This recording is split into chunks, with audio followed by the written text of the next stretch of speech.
talk about investing. So how many people here already have houses? You mean primary residence or? Primary residences or any house? Okay, great. So we're basically going to go into some of the benefits, how we calculate cash flow, and then Chris is going to talk about some of the tax benefits of investing. So we're trying to jam-pack as much information as possible, and sometimes people say that this presentation can get overwhelming. Let's get started.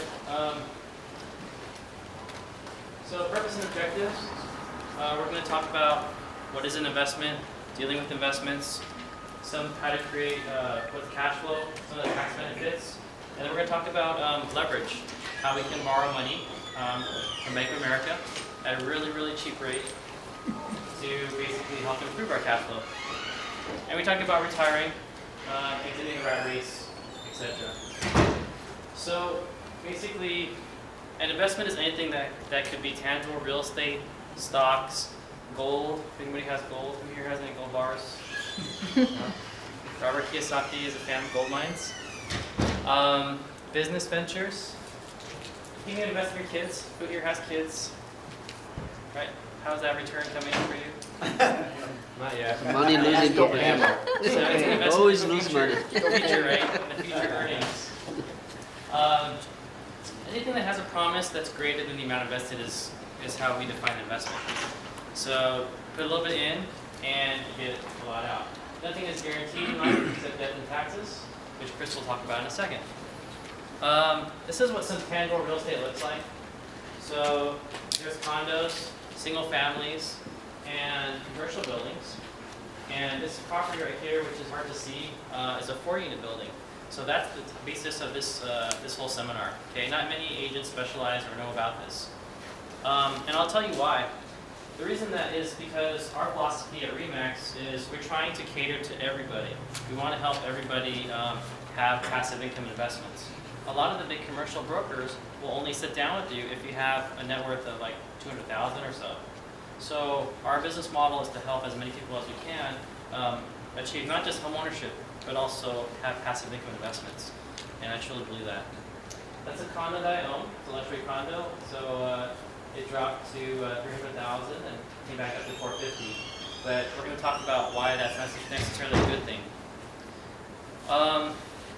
This is a commercial listing I have. So this is basically a property. And Chris can tell you the difference between the benefit of a commercial property versus a residential property. You can see it, touch it, significant tax breaks.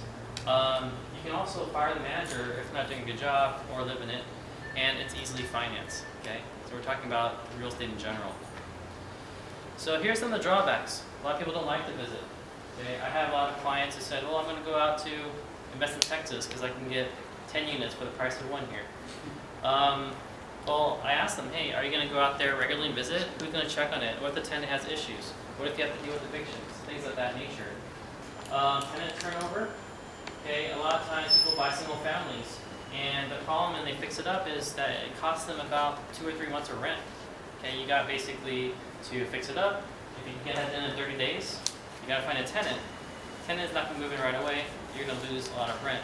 So this method is actually going to help you minimize that risk. Possibility of loss of value short-term if liquidated. Okay, if you make money, I guess it's called a flip.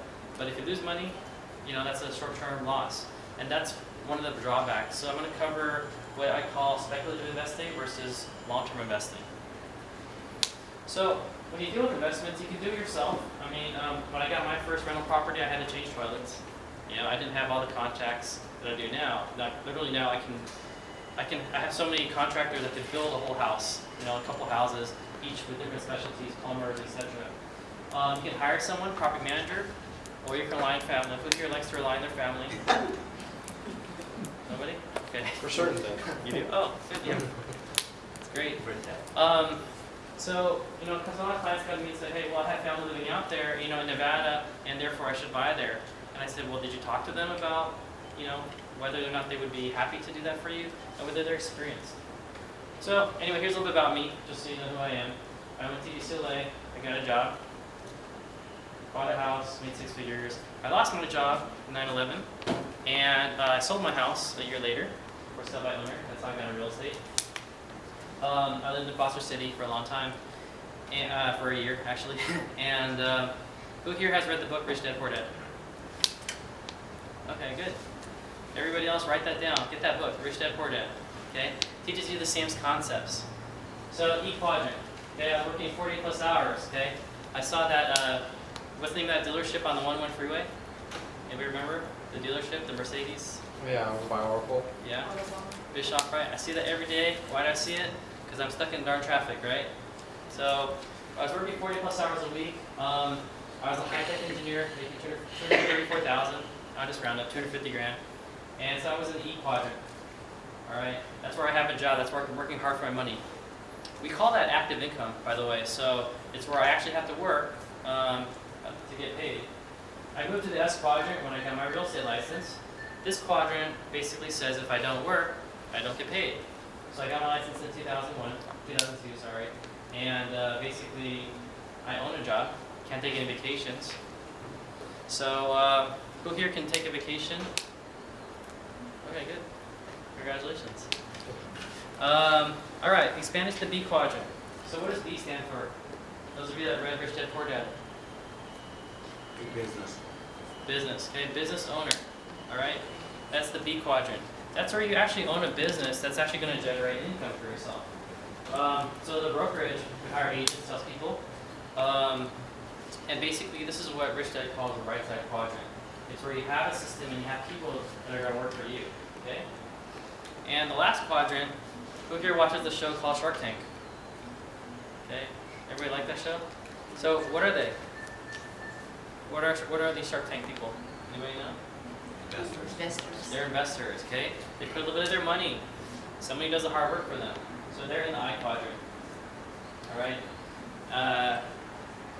Albert Einstein said the best thing in life is compound interest. So they're in the I quadrant, their money works for them. That's what that show is about. Here are some of the mistakes. And basically when I got in this business, I made a lot of mistakes. And hopefully, I'm sharing this with you, but I know some of you won't understand or may not listen. I bought on speculation, okay?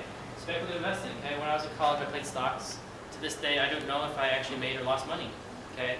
I got in on the Priceline IPO. Who here got on, what was that IPO? Twitter? Anybody get here on the Twitter IPO? No? Facebook IPO? Anybody? No? You did? All right, awesome. But I can't predict when to sell. Right? Just like stocks, you can't predict when to sell. You don't know what the high is, you don't know what the low is. You cannot predict the trend.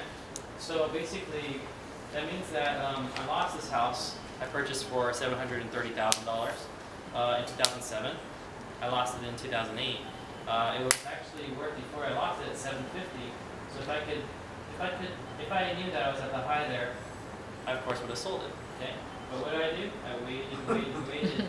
And then here, when it became worth $500,000, that's when I lost it. All right, that's called speculative investing. What did I learn about myself? I learned that I have a hard time letting go of things. Okay, which is great for my wife. But basically, I can't predict when to exit and when to enter. All right, go ahead to cash flow. Show me the money. Cash flow is the movement of cash in a business. Okay, it could be positive, it could be negative. Basically, it's defined as a profit given the use of money. And we're going to show you what a cash flow sheet looks like on a property so you can see what I mean. What we do is we take the down payment. Okay? We take the down payment, we borrow the money from the bank, we say what's the cost of this money? And what's the other cost of holding this property? And then what's our annual return? Alright? So it's what do we put in and what are we getting out of it on an annual basis? So this is an example. Okay, this property, I just closed this what's today? Today is Saturday, so I closed it 3 days ago. 885, we got this. Mary shared with you her experience on the bank. I've been lucky because the bank didn't kick us out. This property actually became vandalized. Someone tried to get in and all that stuff, but fortunately Bank of America still kept it. So it was a bank-owned property. We beat 5 offers. It was listed at 865 or something like that. It actually appraised for $900,000. Okay, it's actually worth $917 because the appraisers, as Mary said, you don't get to talk to them. They're very conservative. So the client was super happy because $885 is what he bought it for. Now, this sheet is what we give to all the clients because a lot of times they don't want to, they may not understand how to calculate it. So I'm going to go through it in a little bit of detail here. What we do is we take the down payment, okay? Pauline's going to talk after me and talk about the down payment. Right now, you can come in on a property like this with 25% down. Okay, who here thinks that's amazing? 25% down, nobody? Okay, other countries, you put down 100% of whatever you're investing in. This country, it's only a quarter. Okay, 25% down. So that's 200 grand. Interest rate, actually negotiated down to 4.625, so a little bit better. But on average, expect in the high 4s and the low 5s. Who here thinks that's a high rate? Anybody think it's a low rate? I think it's awesome, right? Because when I got into business, rates were about 6.5%. That's just for primary. So a lot of people complain, but in reality, when you calculate the payment, 3,614, the mortgage interest component, and you calculate the market rents here. This was vacant, by the way, but we calculate the market rents. Okay, this is a property that was in Santa Clara. This property is actually getting. My client actually said, "Rich, I don't know if we can get, $1,600 for this unit. So I don't know if we can get that." So what I did during escrow was I found him 2 tenants out of 4, as is without fixing it up at $1,585. Okay, no work. Touch up, $600. Then So how many units is this? this is 4 units. 4 Okay. units. Why is it 4 units? Anybody know? Residential. Because a long time ago, when I was reading this book on loans, I said, oh my God, I can borrow for 4 units. I can borrow a giant amount at a low interest. If I go 5 units, it becomes commercial.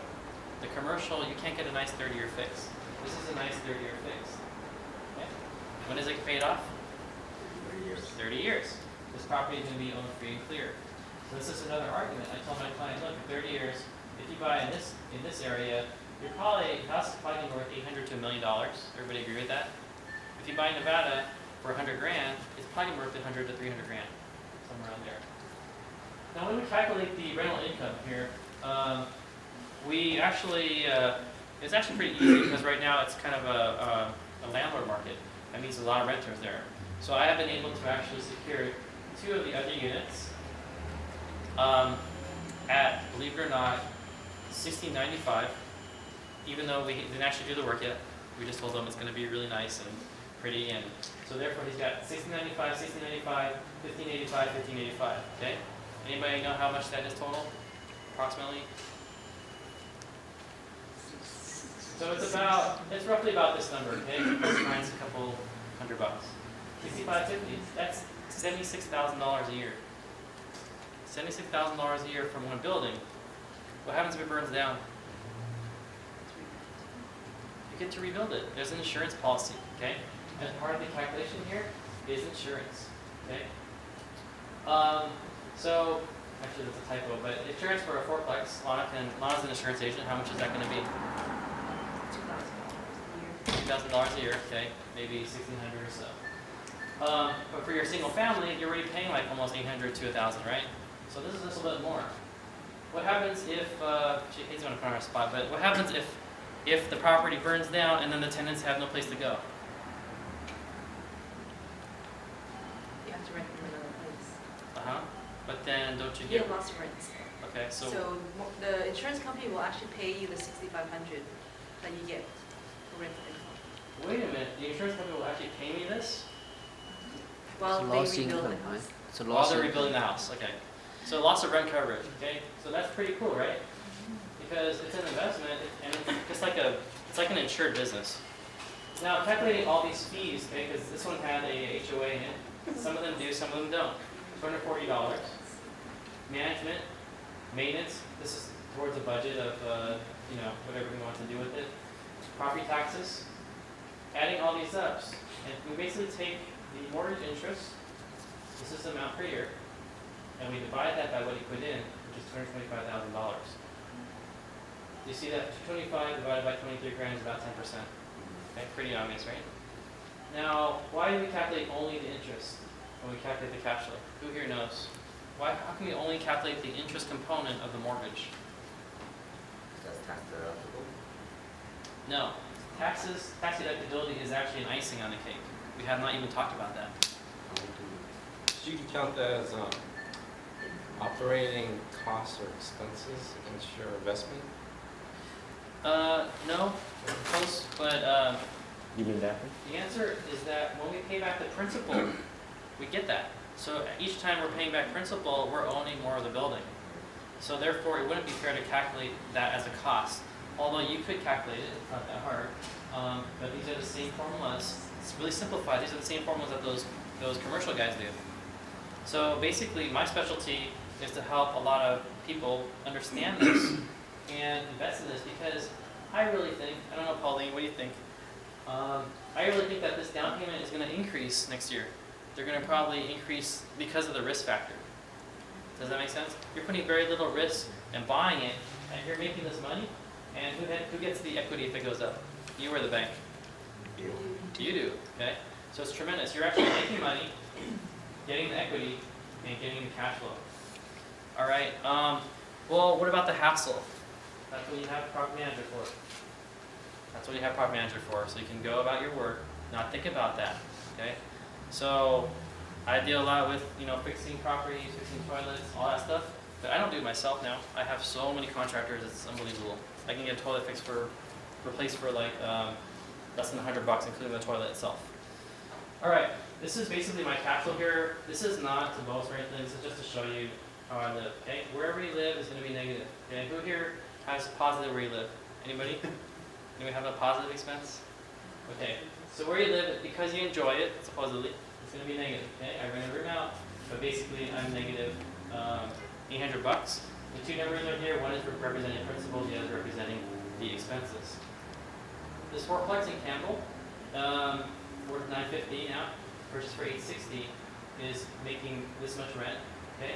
For 2 bedrooms in Campbell, I get about roughly between $1,600 to $1,800 for 2 bedrooms, okay?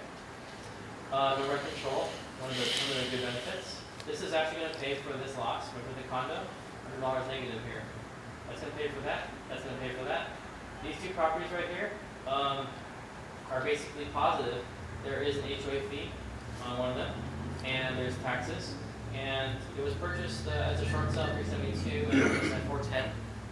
So now they're probably worth higher. So basically, calculating all these expenses, this is the whole idea. This is kind of what I said, hey, you know what? I think this is how you can, solve the problem of income and expenses. Okay, because remember, I used to be an engineer. So this becomes passive income. Of course, we save this type of income here. We don't use it, and we save it for the next property. Okay. So I also am not only a real estate agent, but I'm also an investor too. All right. That means I'm familiar with all the areas. Okay, and I'm going to show you property in a second that I just listed on the market. Questions? Can you go back to the previous slide? This one? Yeah, there are like 2 properties. You have the first loan at 2%. Okay. How did I get that? How did you get that? From Bank of America? Believe it or not, yes, we have something below 2%. They have a product below 2%, so it's an adjustable rate mortgage. Okay. I see. But on this particular property, I modified it because I bought it at an 8. Uh-huh. But there are jumbo products as well for that cheap rate. Good eye. Any other questions? Is it a 1 year arm? No, Can I get it? It's a fixed for 5 years. You gotta talk to Pauline, okay? Paulina.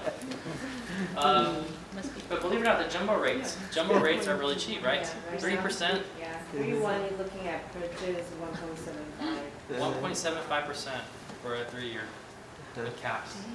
So So the point here is that you can buy a fourplex. you can buy a multi-unit, duplex, triplex, fourplex, okay? You do the same cash flow analysis. The So you're- fourplex is earning more money than any other kind Yes. of investments. Now there's some arguments though. With a duplex, the utilities are actually going to be paid for by the tenants, typically, because they're going to pay for their trash, their garbage, and if you're lucky, they'll even mow the lawn in the front. Okay, with a fourplex, I have to pay for a master utility, master garbage. So garbage is $280 for one of mine, and utility, water, and electricity is like another $200-something. Okay, so there's a little bit of an expense. So what if you could maybe, I don't know, roll whatever recapture depreciation amount into a bigger building, let's say an 8-unit property. Because right now, if you get a commercial loan, you have to put a large down payment. But what if 30 years later, your house is paid off, $800,000, now you're gonna buy a $2 million 10-unit building or 20-unit building, okay? Rolling that gain forward. But that's Chris's topic, okay? I just wanted to let you know that we will address this. Let me just finish up the basic stuff first. So, This is the exchange you're talking about?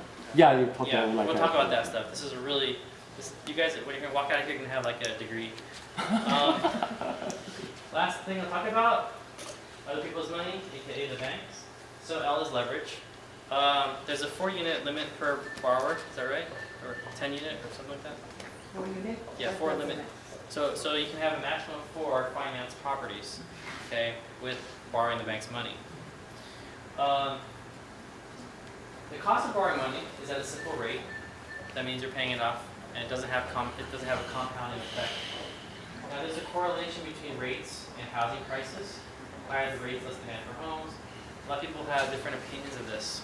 Okay, the reality is things will fluctuate, things will change. Right now, you can buy a house in Santa Clara County and have a cash flow positive. When I started my career, you would have to buy and hope that it was positive. Does that make sense? You have to do analysis on that. Basically, you here has heard of the 417 limit for single family, right? Anything less than that, you get a really, really good rate. That limit is actually higher. Look how much you can borrow. $800,000 at the same rate almost as a single family at 417. Fannie Mae is buying this loan, and that's the loan limit. Pretty cool, right? You're borrowing a large chunk of money at a cheap rate. So the more money you have, this is what Robert Kiyosaki would call good debt. 75% LTV means 25% down. Rich, can I add something? Yes, To your absolutely. previous slide? Okay, so basically in Santa Clara County, the number actually doubled, okay? So for 1 unit to consider conforming, it's actually a loan amount of $625,500. For 2 units, it's $800,775. For 3 unit, it's $967,950.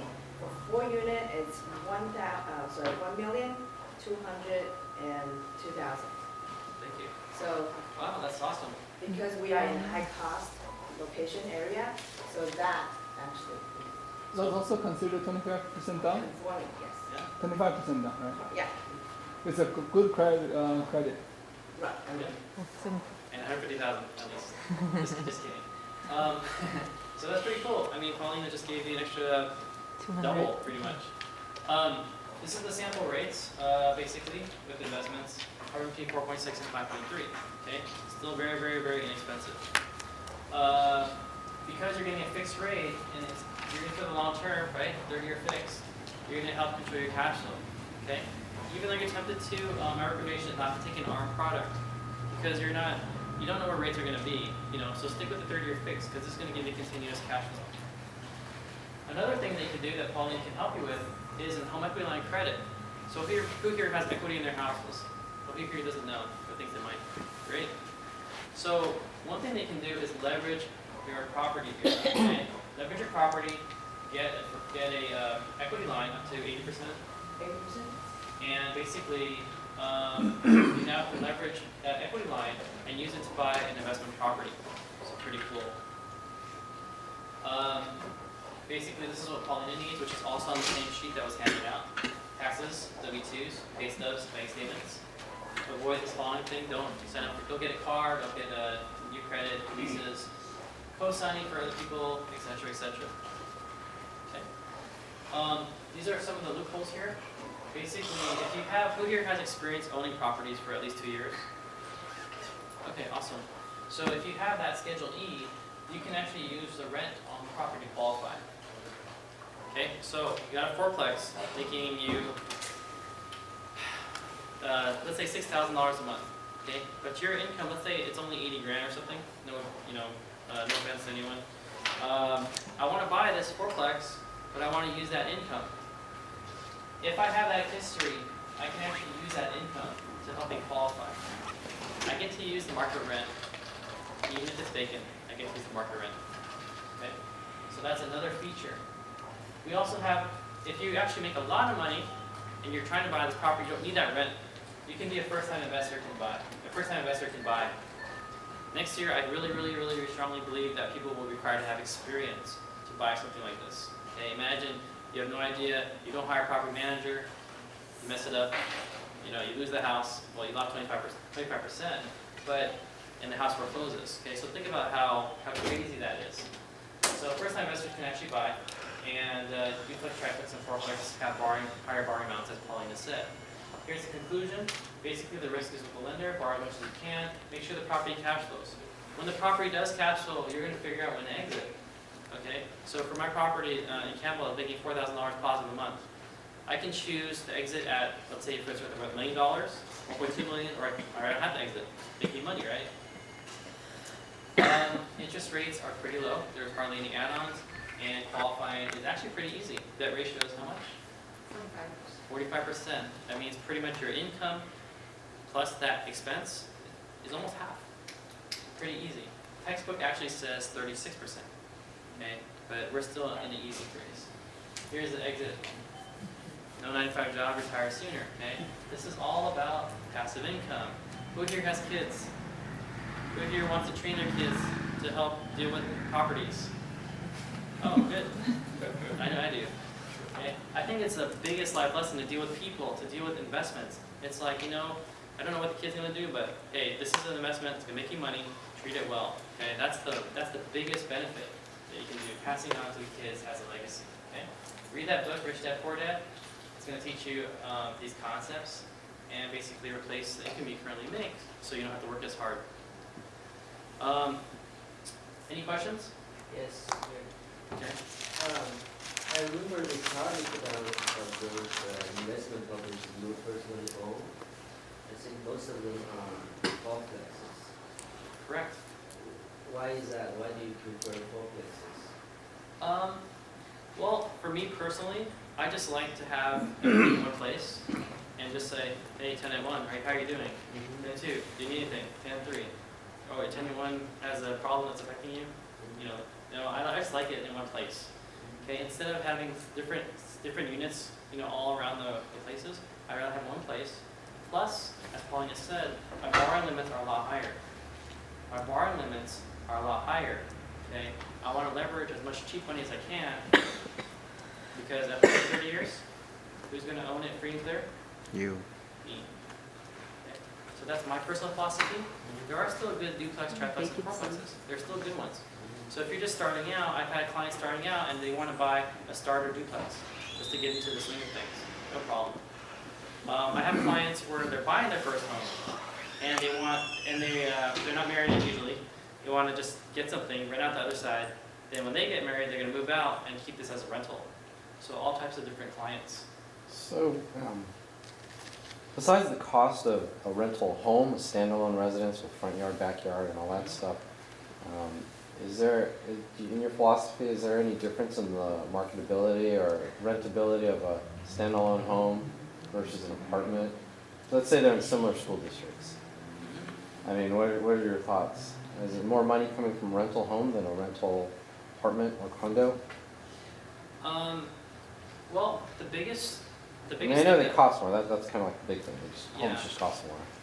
Well, believe it or not, I mean, as you can see in my other slide, so it doesn't cost as much as you would think. For example, I have a listing that is basically in San Jose. That's a fourplex, and literally, it's probably worth $700,000. We're starting at $599. So that price could be used to buy a single-family home for the same price. So it's not what you think. Now, here's a weird thing that I've discovered is that builders make more money when they build condos. So if a builder were to build a fourplex, they would sell it as condo just to make more money. So they're typically older, but some of them are well maintained, some of them are not. But basically, I personally like multi-units because, again, when you have 4 tenants and one of them messes up, you got to evict them, you still got 3 of them paying rent. Right. Single family, you have 1 tenant, you're out of rent for 2 months. So that's why I personally like to invest in multi-units.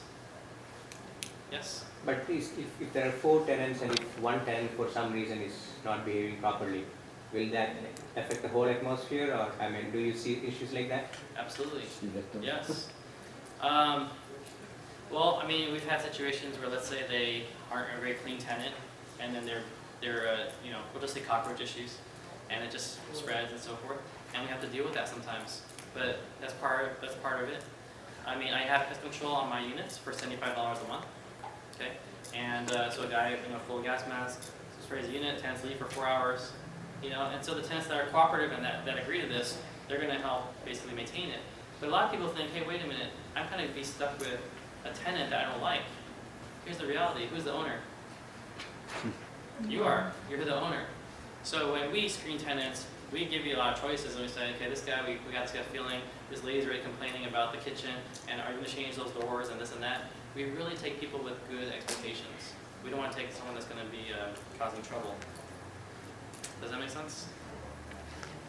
Yes? I think there's a lot of misconception that investing in the Santa Clara County in the good district is very expensive. That's why people going out, for example, Fresno, even going to Las Vegas to invest, especially for these rental investments. What do you think about that? You think that San Jose, Santa Clara, Cupertino is a good place to invest. Is that right? Well, I can prove it. I mean, since this presentation was done, this if you look at the slide, it says there are 20 units available, right? 17. 17 units available. Believe it or not, I checked this morning and there is actually less. It's literally like 12 left. And all have a good cap rate. I'll have a decent cap rate, and good is subjective, but I'll have a decent cap rate that's positive. So that being said, my philosophy is this: I like to buy properties where there are renters and where there's a workforce. I don't like to buy in areas that I don't want to drive too far. I want to drive by, see my properties, be able to manage it, things of that nature. I don't want to buy just because something is cheap. I want to buy based on location, based on desirability, okay? That Santa Clara property, I put an ad out, 1695 remodeled. I literally have a list of 10 people that want to rent before they even have it fixed up. Okay, where am I going to get that? I'm going to have, normally I have to go out, do open house, get that tenant. I can share my experience because in 2008, I bought 4 single houses in Sacramento and 2 in the duplex in the Stockton. But that's really nightmare. Actually I hired the property manager to help me to manage that, and then end up, I have a townhouse, I have a single house, all kind of a combination. But end up is last year I saw all of that. End up is I take some depreciation, but end up it's not really make money because too far away, and then also, just for everybody's information. Yeah, I agree. Better by your backyard, easy to handle. Thank you. I actually have somebody that they bought out of state, and then That's they actually too. find out, they flew over there, found out the property manager was living in one of the units Oh. and saying, oh, it's vacant, I have one property, even have a homeless living there, Yeah, so, I mean, and we have to reject it. What do you mean by cap rate you were mentioning? Cap rate different extent. So cap rate is basically another term for return on investment. So we basically take the purchase price and divide it by the return. So we take that formula, which is a positive, and we take that divided by the price, and we determine that. It's called a cap rate. Purchase price divided by So in the cash flow sheet right here, we take this right here, and we divide that by the purchase price. Okay, really, really basic stuff. But that and being it said, has to be somewhere around what number, like roughly? it doesn't have to be anything. It should Okay. be positive. Okay. Because you might get a lower cap rate, let's say in Campbell, because you're paying a premium for the location. That doesn't mean it's a bad property. Okay? You might get a 20% cap rate in Nevada, but then the location might not be that good. You know what I mean? So each property is unique. It's not really easy. A lot of times, I always have to take my clients to the property, inspect it, and then do the cash flow analysis so they can see it. Any other questions? Yes? No, I just wanted to say that the tendency is to always look for what is a good investment, and that's defined by you, your risk factors, your age, what is it that you want? Because back when I was investing, I jumped on board when my friend says, well, go to Florida. My dentist says, go to Arizona, and I'm just like, okay, that's good, right? And I didn't know what I was doing when I bought 6 homes in a short period. I lost all of them. And it was just all on speculation of what's good. And so I think, you know, when you have a person who's like Rich, who's a successful investor and has the knowledge, just talk about like, what is it that you really want? It's kind of personal. Investment is so personal. It's not. And you mentioned that you will cover that point later in the sense you told about a condo in San Jose for 350 and you said that I'll talk about later. This is not a good investment, something like that. The condo is right here. Yeah, and you said that that's not a good investment, but you will talk about it later, right? It's negative. What would you do with the property that's negative $100? Would you get rid of it or would you keep it? Hard to say. But I thought that property appreciated, right? I'm not buying based on appreciation. Okay. Okay, I am buying based on cash flow. That's the whole idea. But like Daniel and like this lady shared, you know, this is a speculative investment initially. Purchased for $485, brand new. Okay, it doesn't always work out. Okay, I just happen to have my portfolio here. Right now is the time where the rates are low, the prices are low enough to where the cash flow is positive. Where you're going to have an ROI of somewhere between 8%, 12%, somewhere around there. So me personally, I am in the process of buying. I'm in the mindset of buying. The only reason is buying because the interest is low. If the interest is going higher and the housing price also going higher, what's the point to buy? I don't know, so shouldn't wait. You see, I think the market is almost even higher than 2007 or 2008 right now. Let's say 2006 or end of 2011, the market is really low. At that time, it's a good time to buy because you have a good value, right? Right. Now, the housing price is even higher than historical highs. Yes, but who are these people that are buying? I mean, Who are these people my that are- only concern here, how Well, let much me ask higher you. it can go. So who are these people that are buying? Demand. These are cash buyers, foreign buyers, people that have a hard time getting a loan, that are actually qualified to get the loan. Versus 2006, 2007, where the last speculative investing. Okay, you have limited housing here. Builders are trying to catch up, but builders aren't building multi-units. Again, they would make more money selling it as condos. So we have a period of time where your competitors, there are multiple offers. That house on Santa Clara, we had 5 offers. I think one of them was all cash. 5 offers with 5 very well qualified buyers. These are not. This is not the days of 2006, 2007 when people were just getting a loan, you know, writing their income in. This is actually where they actually have to qualify for the loan. Does that make sense? When I was looking in 2005, and I was deciding between this neighborhood, Campbell, I wasn't sure. Now I think it's worth, you know, close to $700,000. But you're getting it at a great price. This is an example of how, of that type of property here. The key thing is, can you get financing? Yes. Is it going to cash flow positive? Yes. Is it going to go up in value? Who knows?